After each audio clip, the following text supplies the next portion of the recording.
Buenos días, buenas tardes, buenas noches, depende el momento y el lugar donde me estén viendo.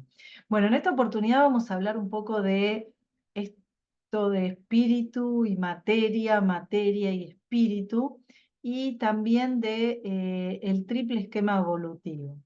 Entonces, cuando hablamos de espíritu, hablamos de el aspecto más elevado y puro de todo lo que existe. Digamos que es como la esencia divina que está en la materia o en todo lo manifestado o en todo el mundo visible. En el encuentro anterior estuvimos hablando del mundo eh, visible y el mundo invisible.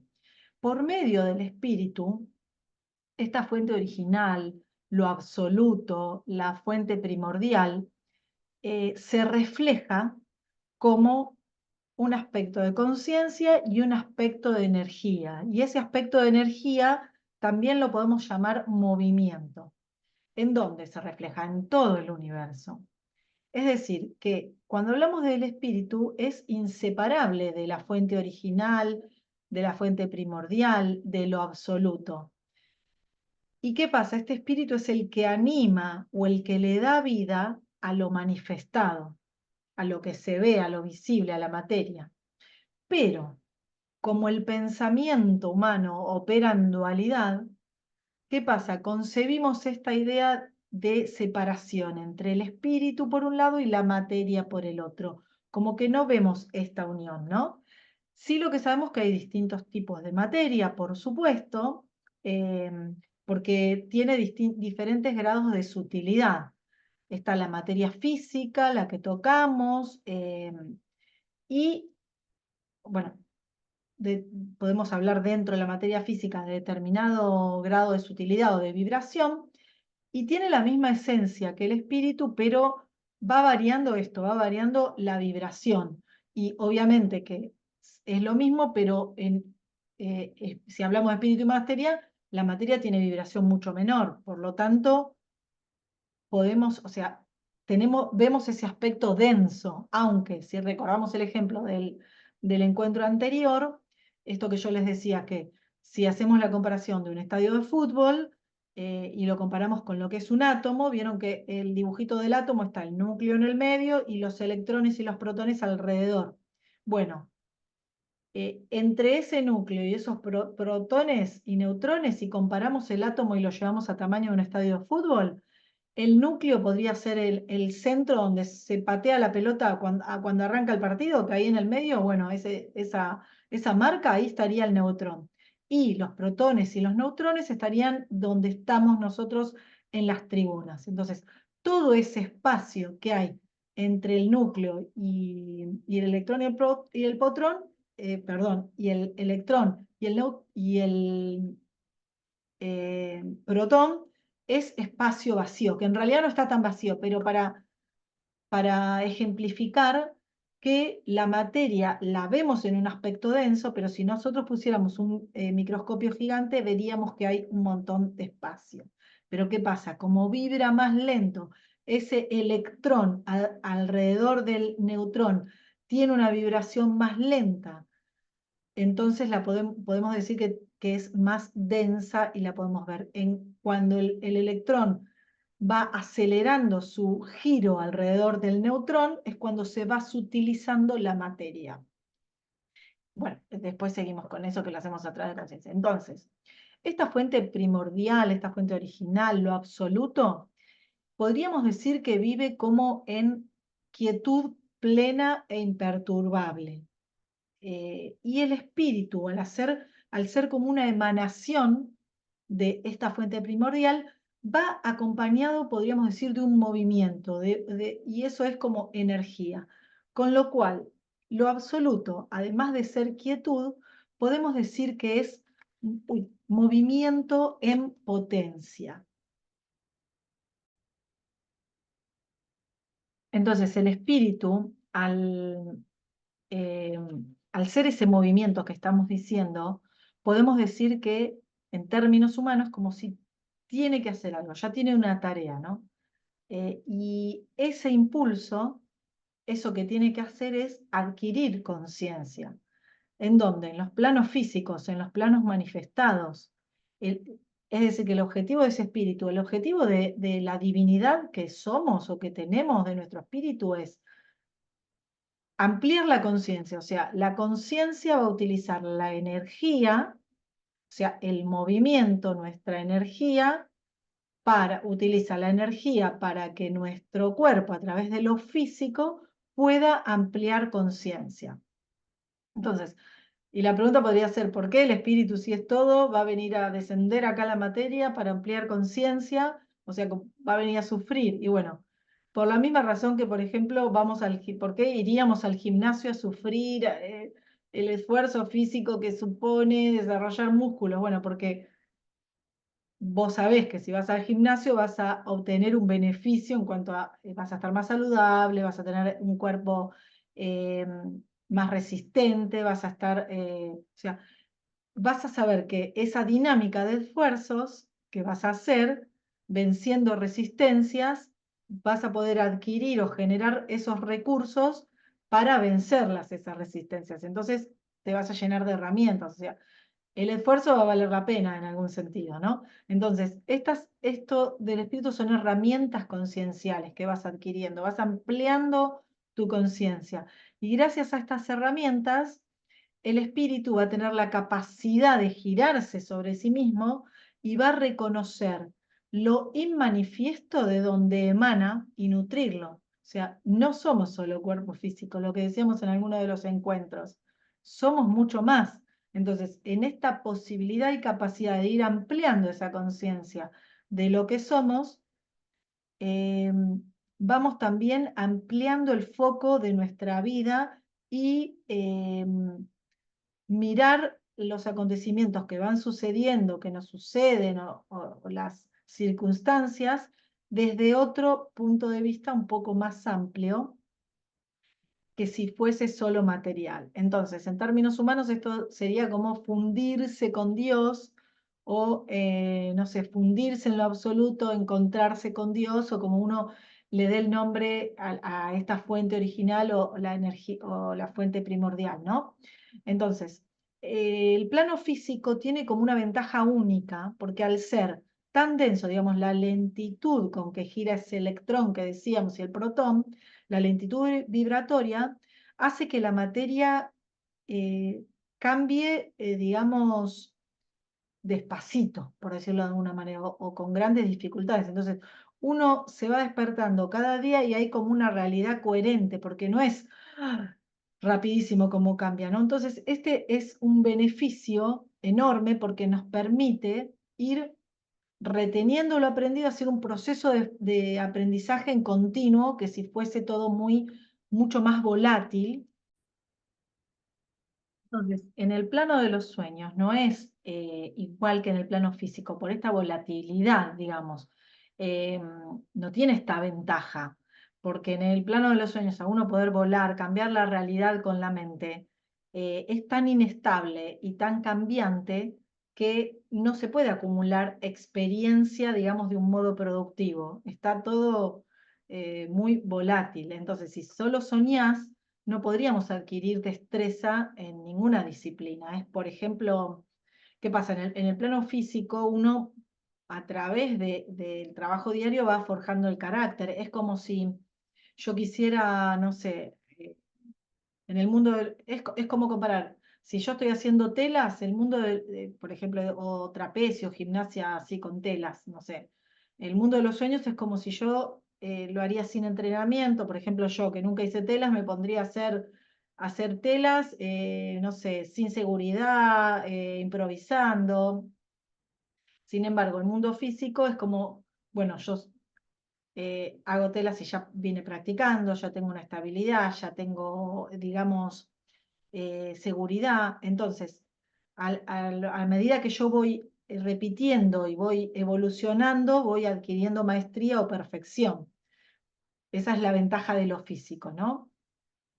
Y todo lo manifestado en el mundo físico, digamos, o toda esa destreza o toda maestría que yo voy adquiriendo en el mundo físico y esa conciencia que voy ampliando, nunca se pierde. O sea, una vez que yo amplié la conciencia, esa experiencia, esa conciencia empleada, la voy a conservar, digamos.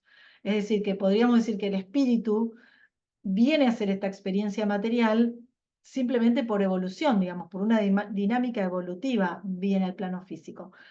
Pero entre el plano físico y la materia hay mucha variación en frecuencia vibratoria.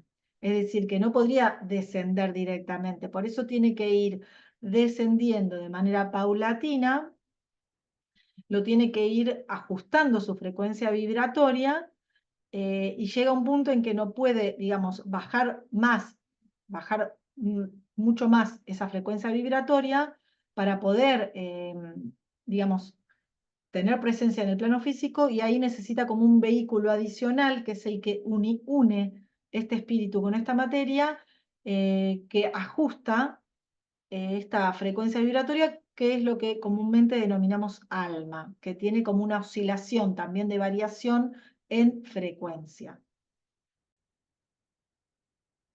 ¿Qué pasa con el aspecto físico y el aspecto intelectual? Vamos a ir ahí ahora. Entonces, la creación consiste en una expansión, digamos, una expansión que tiene lugar desde adentro hacia afuera, es decir, de lo inmanifestado hacia lo manifestado, de lo que no se ve o lo invisible hacia lo que se ve, lo visible. Primero comienza en el aspecto que no se ve, que nosotros llamamos inmanifiesto. Y esta expansión es ordenada, es decir, que tiene un ritmo, tiene un ciclo, tiene leyes. Por eso a veces vemos estas dinámicas, contemplamos el universo, la naturaleza, y hay una perfección que nos maravillamos en la perfección que tiene a veces un aparente caos, y nos damos cuenta que ese aparente caos está, digamos, obedeciendo a un orden mayor. Entonces, se fue desarrollando esta creación física desde organismos cada vez más simples hasta organismos más complejos, comenzando por los organismos unicelulares, pluricelulares y así, hasta desarrollar cerebros tan complejos como los tenemos el día de hoy. Entonces, esos cerebros complejos deberían permitir hacer procesos mentales que puedan albergar o adquirir conciencia, porque primero el ser humano, al principio, era inconsciente, digamos, de sí mismo. Y respecto de la evolución intelectual, ¿qué pasa? Cuando estas formas orgánicas, gracias a que a la evolución física, porque sin evolución física no podemos albergar un cerebro que sea capaz de hacer procesos mentales complejos y pueda adquirir conciencia. O sea, cuando esa evolución física ya está suficientemente desarrollada, puede convertirse o puede en un instrumento de la conciencia, o sea, puede albergar esa conciencia. Entonces ahí comienza el proceso de autoconciencia. Entonces, este espíritu que decimos que va a descender a la materia y que lo va haciendo de manera gradual, primero toma formas minerales, después formas vegetales, después formas animales, donde en cada una de estas formas va adquiriendo, practicando diferentes cosas en el plano material. Primero en el mineral, que es lo que se siente estar espíritu envasado eh, bueno, en algo tan denso como es el mineral. O sea, practicar de estar los electrones sueltos al estar en un envase. En el mundo vegetal, esto generalizando, porque hay otros desarrollos, ¿no? Aprendizaje. En el mundo vegetal se aprende a esto de hacer fotosíntesis o alimentarse me alimento del entorno, ¿no?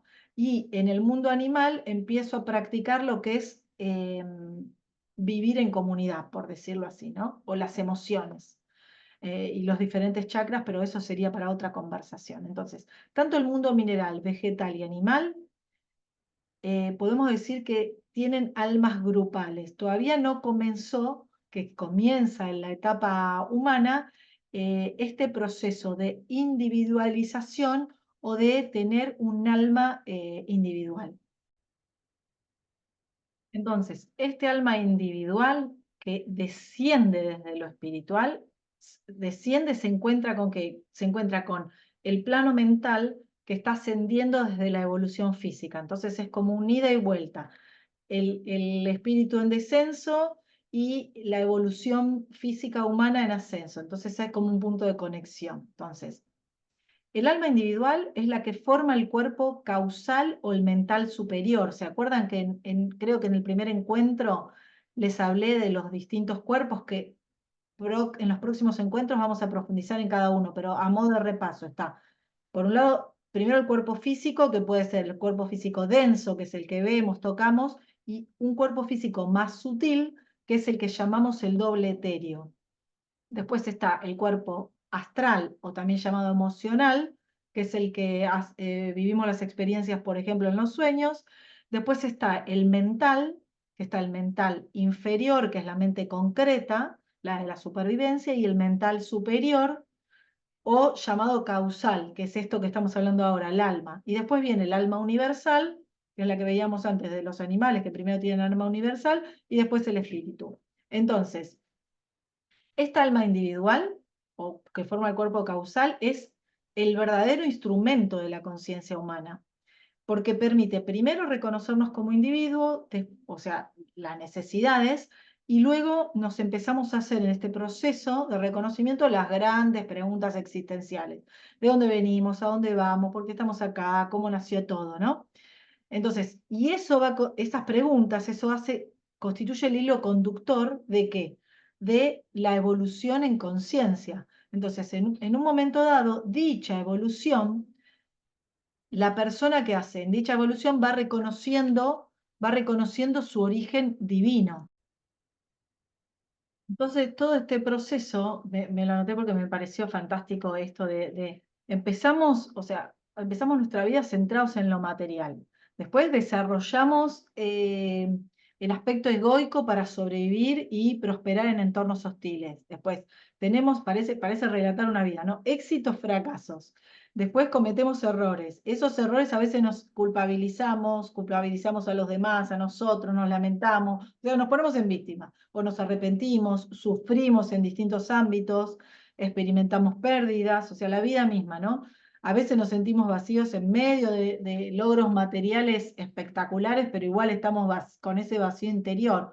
¿Por qué? Porque acá me puse esto, miren, qué importante. La materia tiene un poder de tracción tan grande que la influencia de la mente abstracta y las cualidades sálmicas es progresiva. ¿Qué quiere decir? Que en la encarnación nos jala tanto la materia que tenemos que vivir todo este proceso, que recién, este que me anoté y les leía, este proceso para después empezar a hacernos esas preguntas existenciales y reconocer la divinidad en nosotros mismos. Y así es cuando se va ampliando la conciencia. Bueno, hasta acá llegamos, espero haber sido clara. Me encanta compartir todas estas, digamos, toda esta información y todas estas vivencias en el día a día, este tema de los cuerpos, los distintos cuerpos y cómo se fueron formando y todo esto que estamos conversando me ha traído, ya se los dije en el otro encuentro, muchísima tranquilidad, paz, me cambió como el foco de cómo veo mi vida, ¿no? Así que bueno. Muchas gracias nuevamente, que tengan una excelente jornada y nos estamos viendo en nuestro próximo encuentro.